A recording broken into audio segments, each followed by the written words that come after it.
ETF index mutual funds నేర్చుకుని stock మార్కెట్లో రాణించాలనుకుంటున్నారా? వెంటనే ఈ నెంబర్కి కాల్ చేయండి. నమస్తే రమ్య గారు. నమస్తే జయ. విక్రమ్ బేతాల కథ ఏదైనా చెప్తారా? పట్టువదలని విక్రమార్కుడు శ్మశానంలోకి నడిచాడు. చెట్టు మీద ఉన్న కళేబరాన్ని ఎత్తి భుజం మీద వేసుకున్నాడు. నడుస్తున్నాడు. కళేబరాన్ని ఆశ్రయించుకుని ఉన్న భేతాళుడు మార్గాయాసం తెలియకుండా ఒక కథ చెప్తానని చెప్తున్నాడు. పూర్వమట ఈ వేమవరం అనే ఒక ఊళ్ళో ఒక రైతు ఉండేవాడు. ఆయన కొంచెం కష్టజీవి. ఆయనకి ఒక కుమారుడు కలిగాడు. వాడి పేరు కనకభద్రుడు. పిల్లాడు చక్కగా ఉండేవాడు. పిల్లాడు పెరిగాడు. తండ్రి పని చేసేవాడు. తండ్రి కష్టజీవి అయితే పిల్లలు కష్టజీవులుగా ఉండరు, సుఖజీవిగా ఉంటారు. కొంచెం పెద్ద అయ్యాక అబ్బాయికి ఈ పనులన్నీ ఎవరు చేస్తారు, వైరాగ్యం మీద ఉండేది మనసు. వాళ్ళ నాన్న ఏమనేవాడు, నువ్వు తొందరగా ఎప్పుడు పెద్ద అయ్యి ఎప్పుడు పెళ్లి చేసుకుని పిల్లలకి అంటావు, మన వాళ్ళు చూడాలనుంది నాకంటే. కనకభద్రుడు అనేవాడు, నాకు ఇవన్నీ ఆసక్తి లేదు, పెళ్ళొద్దు పిల్లలొద్దు, నాకు ఈ సంసారం, ఈ ఇల్లు వాకిలి, ఈ పొలం పుట్ర ఇవన్నీ నేను చేయను, నేను సన్యాసాశ్రమం స్వీకరిస్తాను అనేవాడు. తల్లిదండ్రి లబోదిబోం అనేవాళ్ళు, వినేవాడు కాదు. ఒకనాడు ఎప్పుడు వీళ్ళు వివాహయోగ్యమైన వయసు వచ్చేసరికల్లా కనకభద్రుడు కాశీ వెళ్ళిపోయాడు. వెళ్ళిపోయి కాశీలో ఒక గురువు గారి దగ్గర చేరిపోయాడు. ఆయన దగ్గర సన్యాసం పుచ్చుకున్నాడు. సన్యాసి బట్టలే కట్టుకుని గురుగారి వెనకాల తిరుగుతూ ఉండేవాడు. కాశీలోనే చాలా కాలం ఉన్నాడు. అయితే ఈ ఊరి వాళ్ళు, ఈ వేమవరం, ఈ మహేశ్వరం ఊళ్ళల్లో వాళ్ళు ఎవరో కొంతమంది ఇక్కడికి వచ్చారు. కాశీ వచ్చి చూసేసరికల్లా, ఒరే ఇదేంట్రా మన సుబ్బయ్య గారు అబ్బాయి వెళ్ళి ఉన్నాడని పలకరించారు. పలకరిస్తే అవునని తేలి. మా అమ్మ నాన్న బాగున్నారా అని అడిగాడు. అడిగితే మీ నాన్న ఇంకెక్కడ నాన్న, మీ నాన్న ఎప్పుడో పోయాడు, నువ్వు వెళ్ళిపోయావు, కొన్నాళ్ళకి ఆయన పోయాడు, ఇన్ని సంవత్సరాలు గడిచిపోయింది, మీ తల్లి ఒక్కతే అగజాట్లు పడుతోంది, పెద్దది అయిపోయింది, ఓ కన్ను కనిపించట్లేదు అన్నాడు. బాధేసింది కనకభద్రుడికి. లేక లేక ఒక్క కొడుకుని పుట్టి మా నాన్న చచ్చిపోయి మా అమ్మకు ఒక కన్ను కనపడక ఆవిడేం వ్యవసాయం చేస్తుంది, ఆ మట్టి పని ఏం చేస్తుంది, ఎట్టా తింటుంది, తల్లిని చూసుకోవద్దు. ఇతనికి తల్లి మీద బాగా పుట్టింది మనసు. ఆ పెద్ద గురువుగారితో చెప్పాడు. అనేసరికల్ గురువుగారు అన్నారు, సన్యాసికి తల్లిదండ్రి ఏమిటో, పోయిన తండ్రి ఎలాగో పోయాడు, తల్లి కూడా కొన్నాళ్ళే పోతుంది, జీవితం అశాశ్వతం, సన్యాసులకి తల్లిదండ్రి వ్యవహారం ఏమి ఉండకూడదు, ఊరుకోమన్నారు. ఇతను ఏమన్నాడు, అట్లా కాదండి, ఆ రోజుల్లోనే మాకు పొలం ఉండేది, మా నాన్న ఏం విడిచిపెట్టిపోయాడో అవన్నీ మఠానికి చెందుతాయి చక్కగా, అవన్నీ నావి కదా లెక్క ప్రకారం. ఒకసారి వెళ్ళి మా అమ్మని చూసి ఆ తండ్రి ఏం విడిచిపెట్టాడో ఆ ఆస్తులన్నీ తీసుకొస్తాను మఠానికంటే, గురువుగారికి మఠం వృద్ధి చెందాలని ఉంది. ఆయన ఒప్పుకున్నారు. ఇప్పుడు మాత్రం ఒప్పుకున్నారు. సరే ఈ పని చేస్తా, మళ్ళీ సంసార లంపటంలో పడతాడేమో అని వద్దన్నాడు. వీళ్ళు లంపటం లేదు, మఠానికే అభ్యున్నతి చేకూరుస్తానని చెప్పాడు కదా, ఒప్పుకున్నాడు. కనకభద్రుడు బయలుదేరాడు. ఈ కాశీనగరం ఎక్కడ కాశీనగరము, ఎక్కడ మహేశ్వరము, వేమవరము, ఎక్కడో అవి బయలుదేరాడు. ఈ వెళ్తూ ఉంటే ఏమైంది, మధ్యలో దొంగలు పిండారీలు, కొంతమంది దొంగలు ఇట్లా ఈ గుంపుల మీద పడ్డారు. ఆ కాలంలో ఎలా చేసేవాళ్ళంటే ఒక సమూహంలాగా వెళ్ళేవాళ్ళు. కాశీయాత్ర అంటే అది. కాశీయాత్ర నుంచి ఇంటికి వెళ్ళే వాళ్ళు కూడా ఒక గుంపుగా వెళ్ళి అందరు కలిసి ఓ చోట వండుకు తిని, ఏ జాతికి ఆ జాతి విడిగా వండుకున్నా కూడా సమూహంతో వెళ్తే కనుక ఈ అడవుల్లో ప్రమాదాలు ఉండవు, నీళ్లు నిప్పులు దొరుకుతాయి, ఒకళ్ళు నడవలేకపోయినా ఇంకొకళ్ళు సహాయం చేస్తారు, ఇలా జరిగేది. సమూహం మీద దొంగలు పడ్డారు.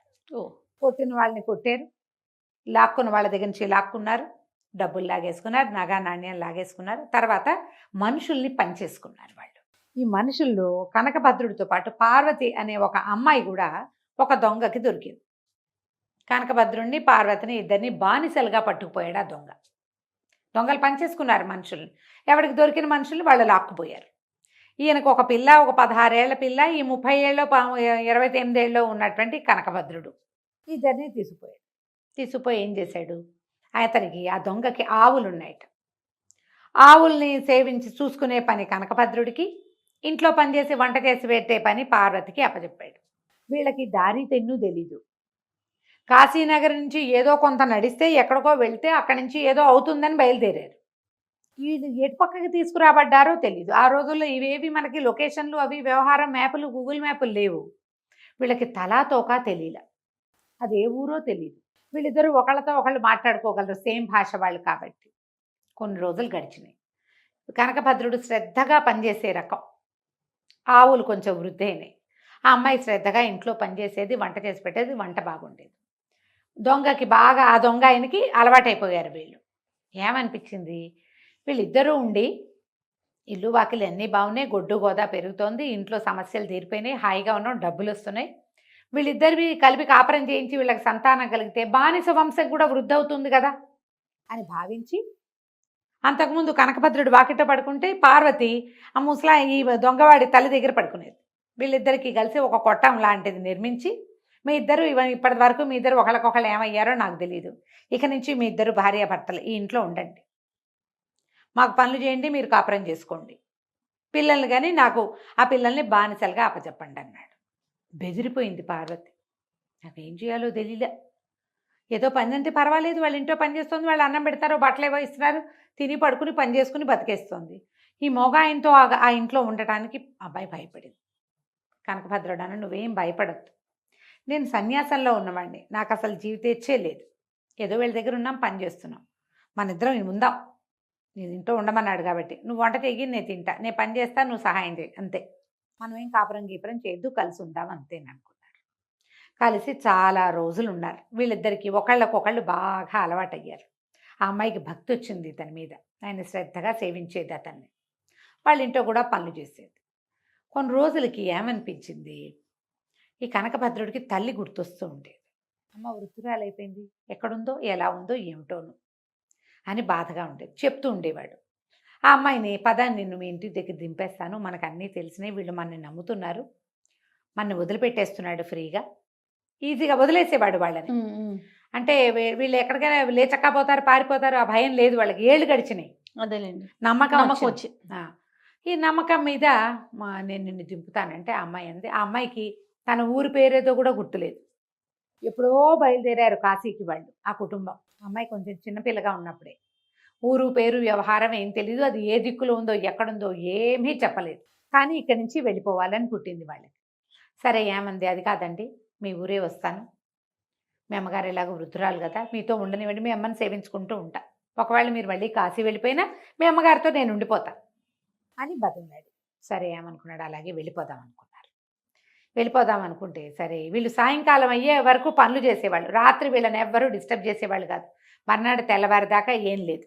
ఈ అమ్మాయి మధ్యాహ్నం వంట చేసేటప్పుడే సాయంత్రం సన్యాసికి తనకి ఒక 3-4 రోజులకు సరిపడా రొట్టెలు గిట్టెలు చేసి పట్టుకొచ్చేసింది ఇంట్లో నుంచి. చీకటి పడంగానే ఆవుల్ని కొట్టంలో కట్టేశారు, వీళ్ళిద్దరూ ఇంట్లోకి వెళ్ళిపోయారు. ఎవరి దారిని వాళ్ళు సర్దుకోగానే వీళ్ళు 2 ఆవుల్ని చేత్తో పుచ్చుకుని, వీళ్ళు పెంచింది ఆ పశు సంపద, బోల్డు దూడలు కూడా పుట్టినాయి వాళ్ళకి, 2 ఆవులను చేత్తో పుచ్చుకుని మూట కట్టిన రొట్టెలు, బట్టలు వాళ్ళ దగ్గర ఉన్నవి చెరుకోజాత బట్టలు మూట కట్టుకుని ఆవులను తోలుకొని బయలుదేరారు. మధ్యలో నదులు అవి ఇవి అడ్డం వచ్చినాయి, ఆ వచ్చిన వాటి ఆవుల సహాయంతో నదులు దాటేశారు.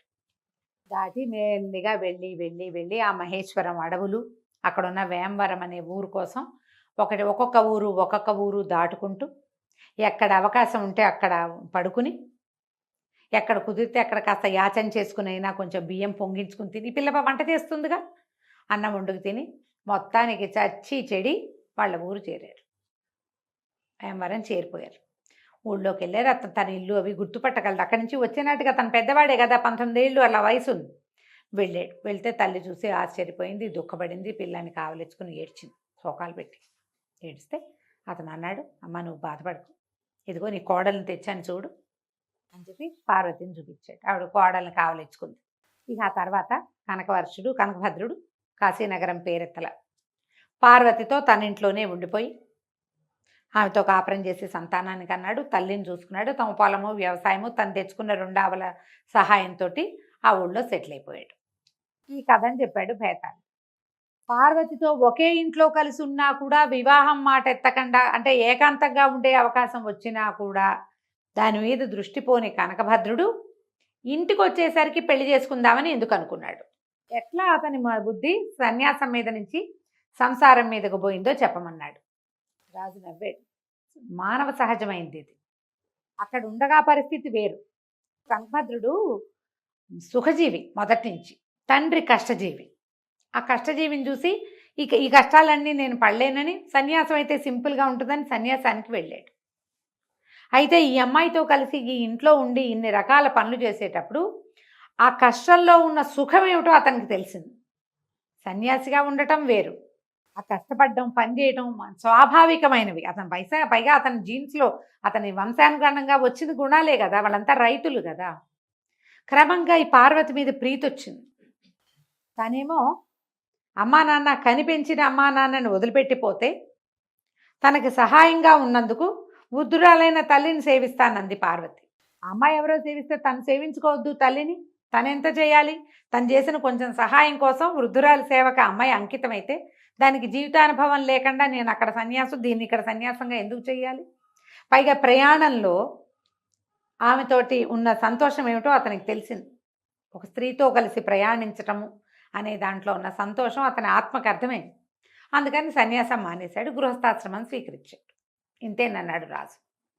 బేతాళుడికి నచ్చింది, నిజం. అందుకనే సన్యాసులకి ఇళ్ళకి వెళ్ళకూడదు అని చెప్తారు. ఎవరితో ఒక చోట నిద్ర చేయకూడదు, ఎక్కువ రోజులు ఒక చోట నిద్ర చేయకూడదు, ఏ ఇంట్లోనూ పడుకోకూడదు, ఇళ్లల్లో పడుకోకూడదు. అవన్నీ ఎందుకు చెప్పారంటే ఇందుకే.